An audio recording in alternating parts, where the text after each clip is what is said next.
So I'm going to tell you a little bit today about who Meshed are and what we do, but more to the point, I'm going to explain the Internet of Things for those who may not have much understanding of that.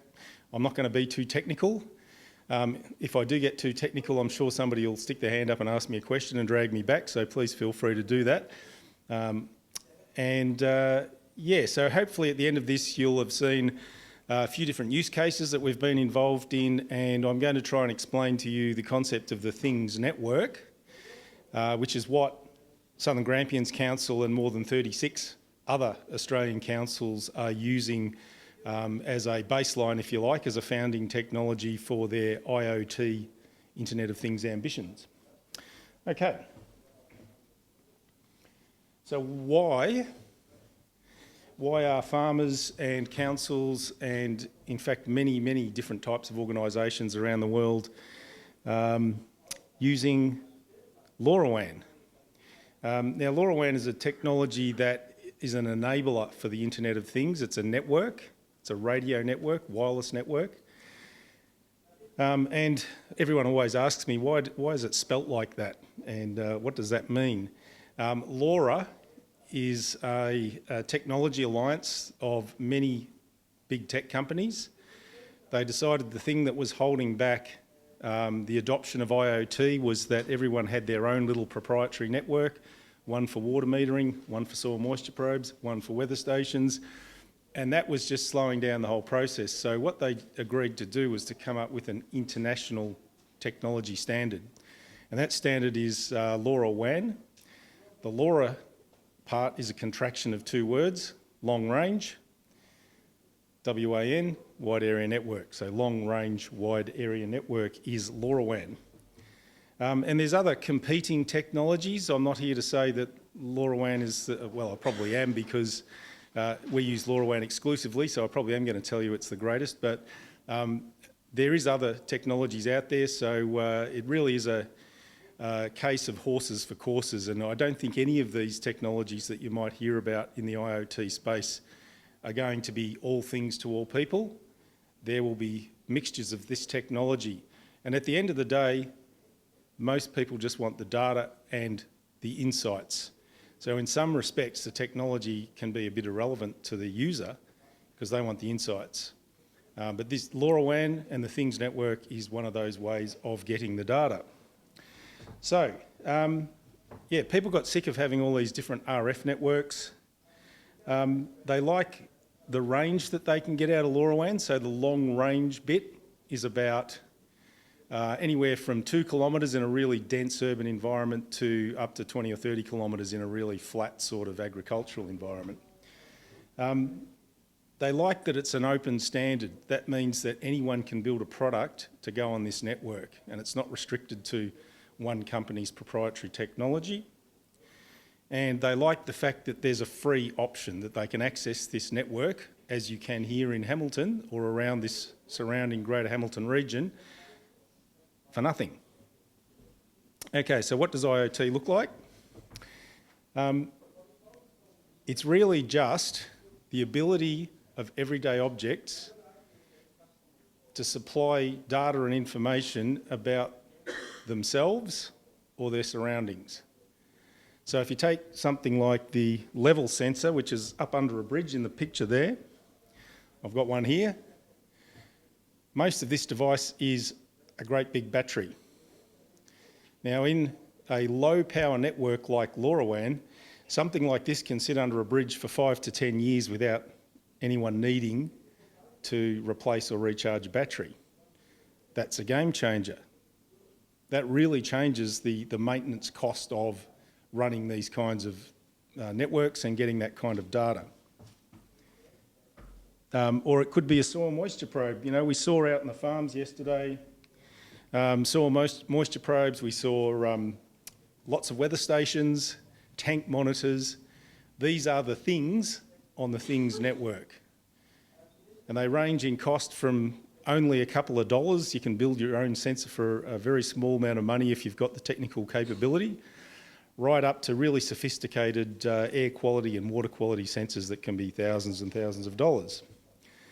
And the way that I like people to sort of think about this is that in the next 10 years, everything that's got a power cord or a battery in it is going to be connecting itself to the internet. And it's probably going to be using a different kind of network to what you're used to today. LoRaWAN is one of those networks. Yeah, so to do IoT, to get the data out of things, we need to have some kind of network to connect it to. Now, you're already probably using IoT devices today. In fact, I'm nearly 100% sure you are. A mobile phone is an IoT device. It's full of sensors. It's got accelerometers, microphones, cameras, all sorts of things in there. That's an IoT device, and it uses a network called a cellular network. Right? We all know about those because we all pay a bill at the end of every month. And that's a high power network. It requires this to be recharged nearly every day for us to be able to connect to that network. So if I take you back to the water level sensor that goes under the bridge, that's not going to be very practical, right? So we'll have to find some other way to power a device that's going on the cellular network. So this is how LoRaWAN in particular works. That box on the left with the antenna sticking out of it is the LoRaWAN gateway, and anyone who came on the farm tours yesterday would have seen a couple of these on some of the farms. Hamilton's got 6, 7 of these, 8 around the district, and there's probably more coming. And I'll show you at the end of this how much coverage that actually produces. But it's a listening post. It creates a radius of listening. So the devices, be they a weather station or a soil moisture probe or a trough monitor, they actually generally wake up on a schedule that you give them. So you program into it the interval at which you want them to wake up, and this is how they can conserve a lot of battery. They wake up, they take a sample, that data gets encrypted so that it's secure, and then it gets sent to the LoRaWAN gateway, which is the centre of the LoRaWAN coverage in your area. Then it has to go onto the cloud, onto the internet. And there's different ways to do that. You could connect it to, an Ethernet port or a Wi-Fi coverage. With Meshed, we tend to connect them with a cellular SIM card in the back of the gateway. So that cellular SIM card can support hundreds, if not thousands, of sensors trying to connect to that gateway. Because in low power IoT, we're talking about very, very small packet of information, right? 50 bytes in LoRaWAN or thereabouts. So it's not good for running your mobile phone or a computer or streaming Netflix. It's really only good for, simple information like what does the weather station say, or what's the soil moisture probe reading.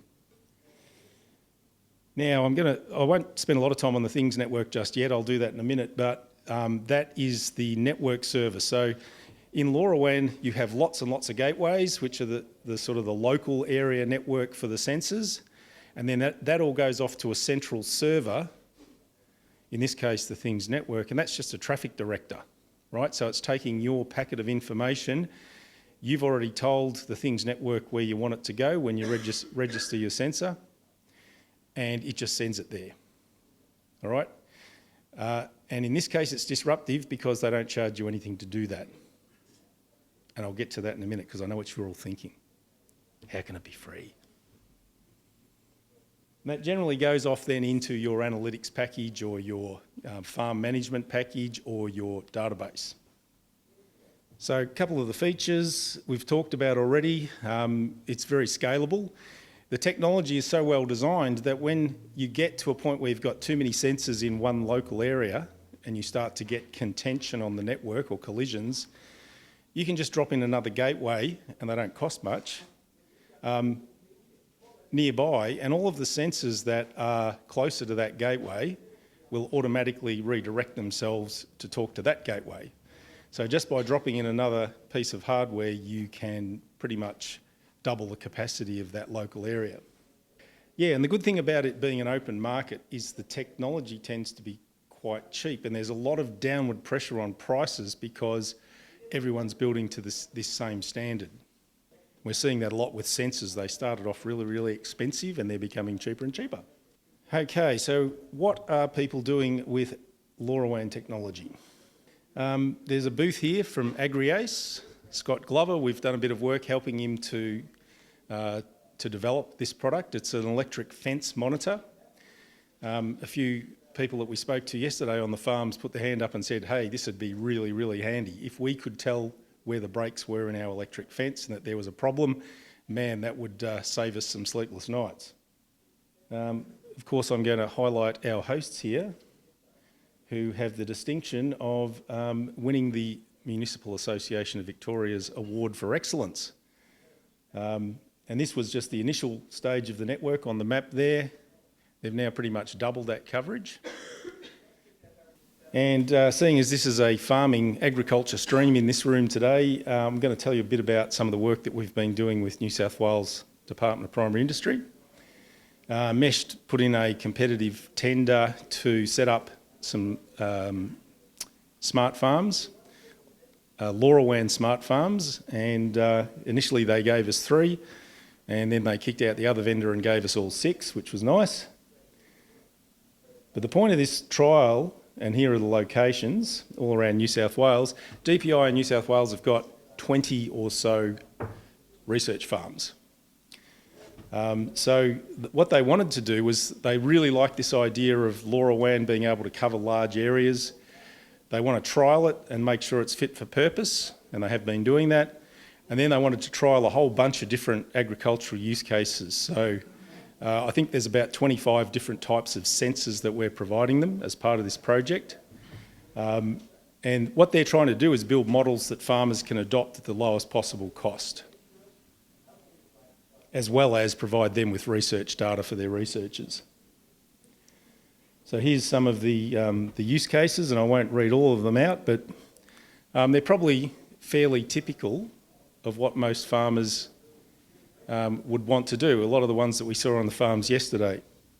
But even things like beehive temperature, and we've put GPS trackers on the beehives so that they know when they're being pinched. And they've got an accelerometer in them so they know when they've fallen over. So really practical, easy things like that, where an accelerometer costs $99. It's not a high-cost item. You can bolt that to the beehive and it'll tell you if it's blown over in the wind or if, cows knocked it over or something. So it does open up a lot of opportunity for innovation and for thinking about old problems in new ways. When you've got network coverage that doesn't cost you anything, and you've got low-cost devices that are just proliferating every day, you can build your own solutions. One of those solutions is that they've put a 12-volt, cigarette lighter GPS tracker onto some of their ATVs because they want to know if they've tipped over. They want to know if a lone worker is up the other end of the farm or is in some sort of trouble. All right, so I'm going to finish off by talking a little bit about the Things Network and the Hamilton Network. So this is quite a disruptive concept. What other telecommunications network do you know of that's crowdsourced?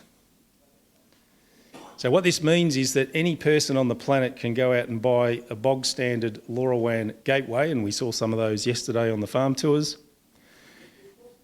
And if they point it at the Things Network in the cloud, then they can pull the data down from those gateways for free. So that's disruption number 1. Disruption number 2 is that when you put up a gateway, it creates a gateway for the whole area, so anyone can use it. That's a public LoRaWAN network, right? So anyone can use it. You can actually have a private LoRaWAN network as well, and you can run it off the same base station. So you can, and this is what DPI are doing, they're running the private network for their researchers and they're running the public network for all of the surrounding farms. And that also gives them a choice because in the Things Network, the coverage is free to access. When you go to a private network, you have to pay per sensor. But because the Things network covers both of those possibilities, you, the user, get to make the decision about when you move from free public network to paid private network. That is also a game changer. So it's a bit like a mixture between a Google business model, and we know how successful they are, and a Wikipedia business model, because the Things network is a not-for-profit foundation founded in the Netherlands. I'm going to show you a little video in a minute that explains that a bit better about how they actually started it. But they created that foundation so it couldn't be bought, right? So they didn't want to create this big free network and then have some massive corporation come and gobble it up and make you pay for it. So how do they pay for it? That's the obvious question, right? Nothing's free. It's the freemium business model. It's just like Google. So Google gives you away a fantastic browser and free Gmail, and they're the second biggest company in the world. So how did they do that? Well, they make people pay for value-added products that exist around that, like, you know, mapping for commercial organisations or Google Ads. So it's a pretty smart way to do business these days. Yeah, 3 years ago, there was no Things Network gateways in Australia. We now have well over 300. And councils particularly have really jumped onto this concept because it's the council's remit to provide infrastructure and services for the benefit of the community and the businesses in the community. So for not a lot of money, a council can set up a network like Hamilton have, which covers a very, very large area and provides new economy opportunities. So quick graphic just to show you what the extent of that network is. This is an open source tool, by the way. This is called ttnmapper.org, and it's a application where people can take a small GPS unit, configure it onto this website, and wherever they go, it will actually draw tracks and draw coverage maps for them. So we actually send out one of these GPSs to every one of our clients so they can do their own coverage mapping.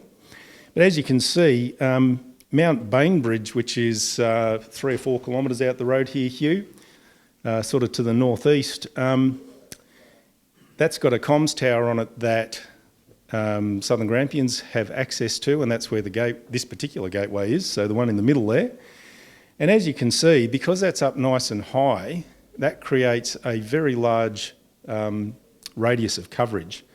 So that's about 38 kilometres just off that one gateway. And if you've got 2 high points, you can get even longer than that. I've had a hit on my GPS in the car of 98 kilometres. So that's what it's capable of in a sort of a perfect scenario. But usually in the council scenario, they'll roll out half a dozen or thereabouts gateways to cover the main parts of their council area. The good thing about LoRaWAN is that every time a farmer or the DPI or someone puts up a gateway, that gateway coverage is available to everybody. So everybody's building this community network. Okay, so where are we at? Where is all this technology sitting? And one of the things that really hit me yesterday during those farm tours was there's a bit of a contention going on here between, what Telstra's doing, what can be done on the Things network, what Fleet Systems is doing. There's all these players in this space, and some of them have been there for a long time and some of them haven't. But I think the beauty is for the agricultural community and the community in general is that you've got choice, right? You don't have to accept one thing from one player. You're going to have multiple options that you can choose from. So with LoRaWAN, I think what we've done in the last 3 or 4 years since it was created, and that's how old it is, it's only 3 or 4 years old, that it lives up to its claims. So what it claims to do, it does. The market for sensors is exploding. When we first started the business, we had access to about 3 LoRaWAN sensors, a temperature sensor, a movement sensor, and something else. Now we've got a catalogue of over 350 different devices, and it's growing every day. And that's because it's an open market, those costs are just reducing all the time, and I think that's a real plus for LoRaWAN, that it's not a closed system, it's open. And the Things Network allows you to use that technology at the lowest possible cost. Okay, once you've set up the gateway and once you've bought sensors, you can use it for free. And it's starting to build new paradigms of how you can use this technology, and that whole concept of community network is a new thing. And because councils are getting involved, and not just councils, universities, large enterprises like Orange Business Services in Victoria here doing the level crossing project, they're using the Things Network, and they're using Meshed to help them put all that together and deliver an outcome. And because serious organisations like that are putting up gateways, that's improving the resilience of the whole community network, because they're using people like Mesh to professionally manage that network so that it doesn't go down, and if you've got a problem, it gets fixed. And now you've got people like unis and research organisations like DPI starting to get on board as well. What's still needed? One of the things I've been talking to Russell and Hugh about is getting local service providers involved, and I think this is a great opportunity for regional areas, right? We're struggling to keep kids in the regional areas.